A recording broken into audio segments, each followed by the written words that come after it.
नमस्कार मित्रांनो, मी महेश शर्माळे. तर या लेक्चरमध्ये आपण दिनांक 19-20 मार्चच्या सर्व महत्त्वाच्या चालू घडामोडी बघणार आहेत. तर बघा, पहिली घडामोड आहे स्टॅच्यू ऑफ सॅक्रिफाईस. हा पुतळा अमरावतीमध्ये म्हणजे आंध्र प्रदेश राज्यातील अमरावतीमध्ये बांधण्यात आला आहे. तर हा पुतळा पोट्टी श्रीरामुलू यांच्या सन्मानार्थ बांधण्यात आलेला आहे, स्टॅच्यू ऑफ सॅक्रिफाईस. त्यानंतर दुसरी घडामोड, नॅशनल पॅरा ॲथलेटिक्स चॅम्पियनशिप 2026 ही ओडिसातील भुवनेश्वर येथे होणार आहे. पुढची घडामोड, नारळ उत्पादनामध्ये भारत हा पहिल्या क्रमांकावरती आहे. त्यानंतर चौथी, दिव्यांग शक्ती योजना ही आंध्र प्रदेश राज्याने चालू केलेली आहे.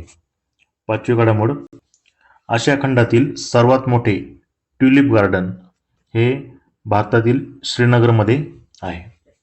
तर 6व्या नंबरची, की सिटी युनियन बँक याचा जो ब्रँड ॲम्बॅसेडर आहे त्यापदी रवींद्र जडेजा यांची निवड करण्यात आलेली आहे. महत्त्वाचे ब्रँड ॲम्बॅसेडर आपण मागच्या लेक्चरमध्ये सुद्धा बघितले होते, हे पण लक्षात ठेवा. क्रिकेटपटूचे ब्रँड ॲम्बॅसेडर जास्त करून आपल्याला विचारले जातात. त्यानंतर बघा, साहित्य अकादमी पुरस्कार 2025. तर मराठीचा आपण बघितला मागच्या लेक्चरला, तर आता इंग्लिशचा बघूया.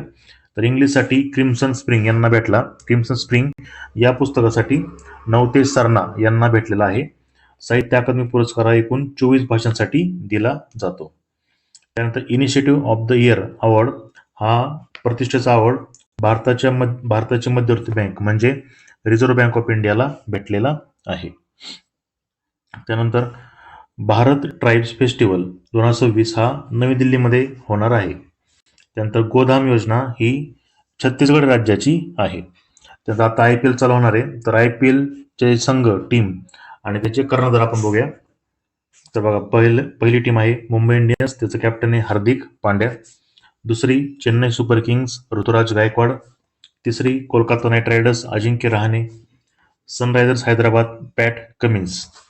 Rajasthan Royals Riyan Parag. Royal Challengers Bangalore Rajat Patidar.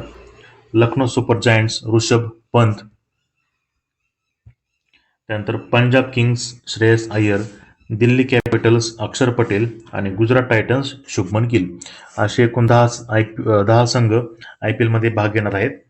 तर असे त्याचे कर्णधार होते. तर या आपल्या 19 आणि 20 मार्चच्या चालू घडामोडी आपण लेक्चरमध्ये बघितल्या. तर तुम्हाला आवडल्या तर लाईक करा, शेअर करा आणि आपल्या चॅनलला सबस्क्राईब करा. तोपर्यंत धन्यवाद. जय हिंद, जय महाराष्ट्र.